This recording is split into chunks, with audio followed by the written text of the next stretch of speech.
Those people who know what's at stake in the 2024 presidential election is the survival of democracy, have three alternatives. They can stay home, they can vote for a third party candidate, or they can vote for Biden. But if one recognizes that preventing the election of Trump is the essential task, only one of those choices makes sense.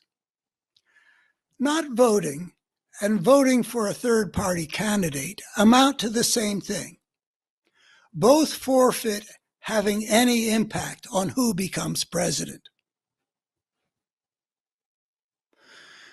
I don't know if I should have put this sentence here or not, but who becomes president? And the central truth here is that there are only two people who have any possibility of becoming president. That's the situation. There are no third party candidate has any chance at all that he or she will become president. Two groups of people seem most likely to forfeit their ability to have some say on the outcome. I said this earlier, but repeating. Republicans who find repellent the idea of voting for Democrats and who perhaps have a particularly negative image of President Biden specifically. And for those people on the left who object to Biden because he's too centrist in general or in disagreement with some Biden policy in particular, like Biden supporting Israel during this Gaza crisis, and who entertain the idea of voting their conscience by voting for a third party candidate who represents their political values more fully than Biden does. Those Republicans should heed what former Republican Congressman Joe Walsh of Illinois said on television the other day. Walsh expressed exasperation, even some fury, with his fellow Republicans who speak out about how unfit for the presidency Donald Trump is, and how Trump is a threat to the American system of government, but then fail to declare what must follow from those realizations. Therefore, vote for Joe Biden. Anyone who realizes that not Donald Trump is absolutely necessary must recognize that the re-election of Joe Biden is also necessary. That's because in our two-party system, Joe Biden is the only other person who might win. It's Trump or Biden, which means that the supporter of American democracy must be a voter for Joe Biden. Even if he were as bad a president as right-wing media would have depicted him, and he's not, by a long shot. He's actually got a pretty respectable record. But putting that aside, even if he were as bad, we know his victory in 2024, unlike Trump's, would leave us assured that the United States would have another election in 2028. If Trump's defeat is essential, our moral obligation is to maximize our contribution to achieving that task.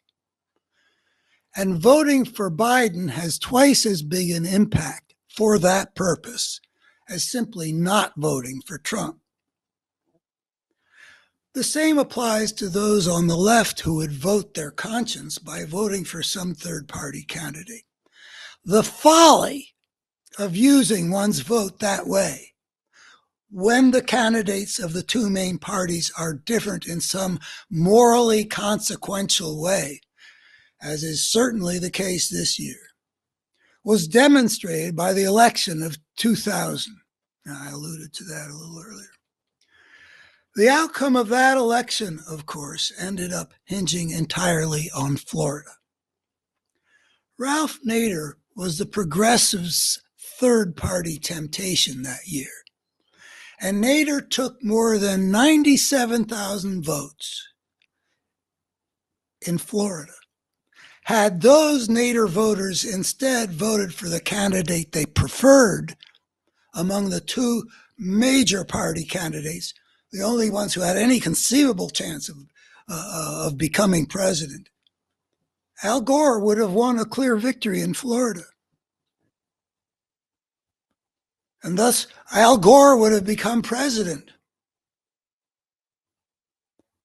But those people voting their conscience, as they would put it, made George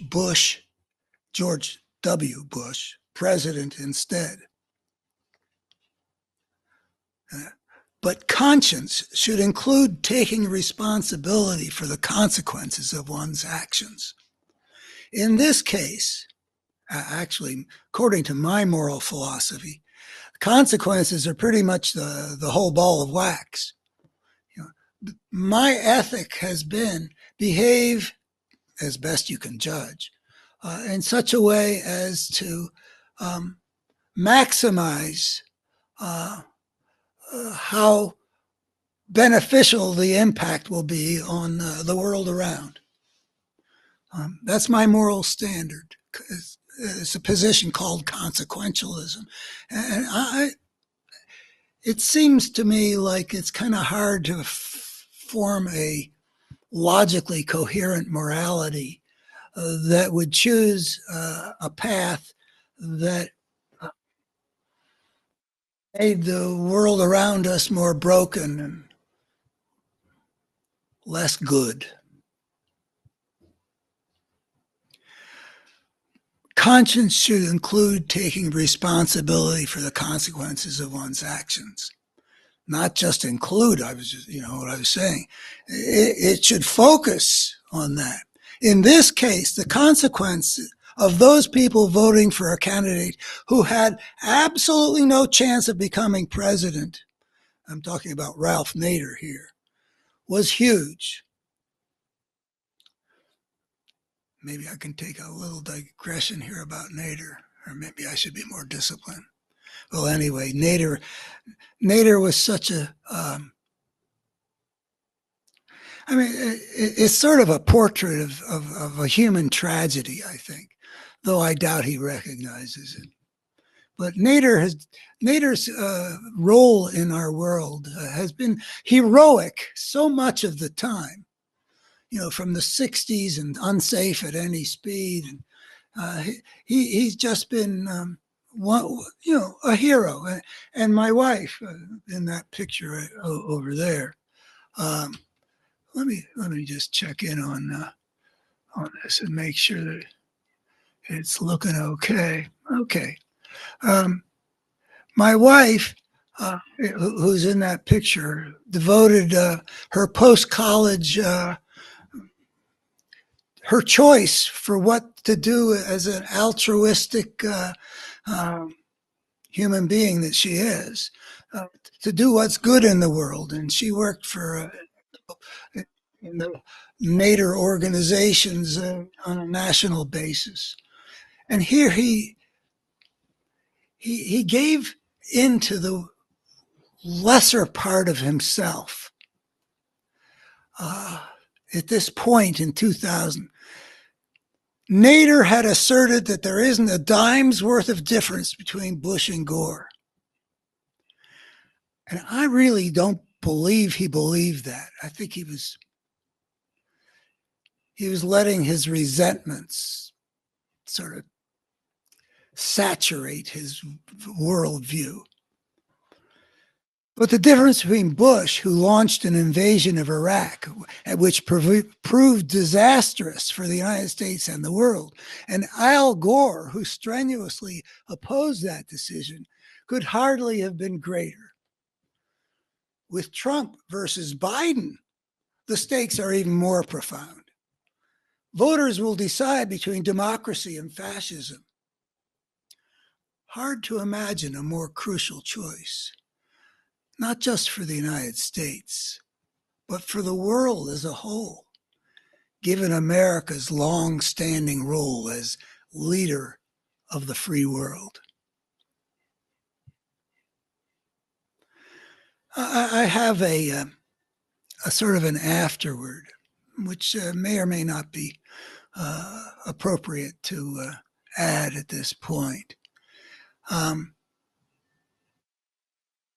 I talk about that people can indulge their consciences when there's absolutely no doubt where their state's electoral votes are going to go. If you live in California and you're some lefty progressive who wants to vote their conscience, the chances that Trump would get California's electoral votes, I think, can be called zero. And then it becomes you can act out your I'll vote for the guy I like the most rather than worrying about the consequences. And I also talk about that if we were to change our way of electing a president to make it a straight nationwide popular vote, that wouldn't change anything. Wherever there are important differences between the only two candidates who might win, one must vote for the better of the two.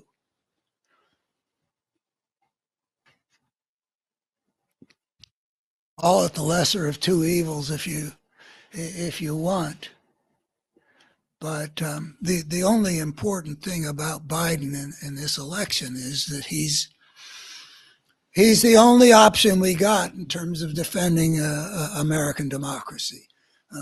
That's the point I would want to get across to conservative Republicans, some of whom I know, and I don't have the feeling that anything I could say to them would persuade them to vote for Biden. I'm not. I know that these friends of mine don't want to be associated with Trump,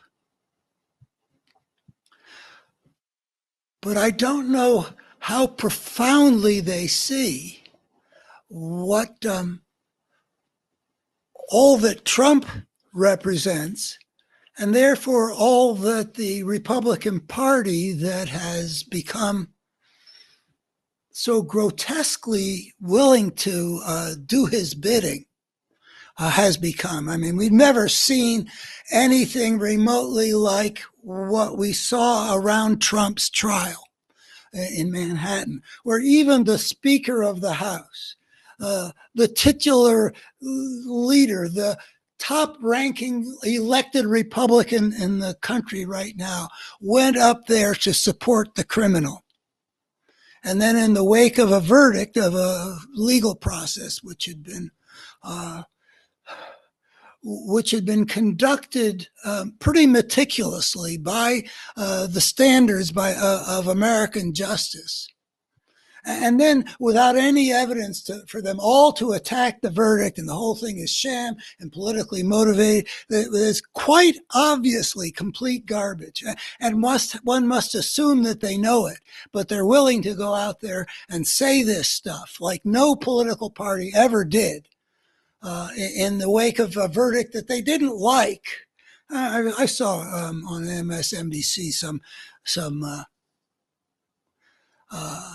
footage of a whole lot of people, Democrats and Republicans, over a long period of time, expressing respect for the process, never attacking it the way the Speaker of the House did, with no basis. And this is all acted out right in front of our eyes. And here we come again to this thing that I keep on admitting, my failure to understand. And these friends of mine are all patriotic Americans, and they're all intelligent people, and they're good-hearted people. And yet I don't have any confidence that they recognize just what their party has become. I believe this. I mean, we have an agreement not to talk politics. It seems to be an important way that we can come together and with good hearts and open goodwill toward each other. And we've had several events of the three couples. We're about to do our second. We initiated it. And it's been wonderful. Every time we get together, we have this wonderful time, and we don't talk politics. But I have this feeling, and in one case, this feeling is based on, though we don't talk politics, we've had encounters online where my op-eds appear. And I think I have good reason to believe that something enables them to have a distaste for Trump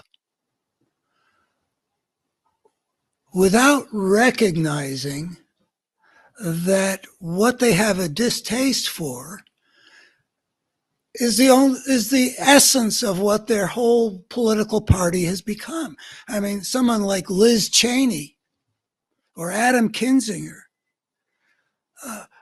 have been the rare exceptions, and they were punished in that Republican world. I mean, the Republican base in Wyoming watched Trump try to overthrow the constitutional order and through the overturning the election of 2020, and then they did Trump's bidding in expelling Liz Cheney to punish her for keeping her oath of office. How did the pictures that I knew get to that place? And these people who are my friends, they'd probably much sooner hold their nose and vote for Trump, even though I don't think my friend knows just what a one-man crime wave Trump has been. And I don't understand how you can not know it and be intelligent. He's intelligent, and I don't think he knows it. And there's that mystery that I keep on bumping up against. Sort of a magic trick of turning intelligent people into people who believe unbelievable things and who fail to believe obvious things.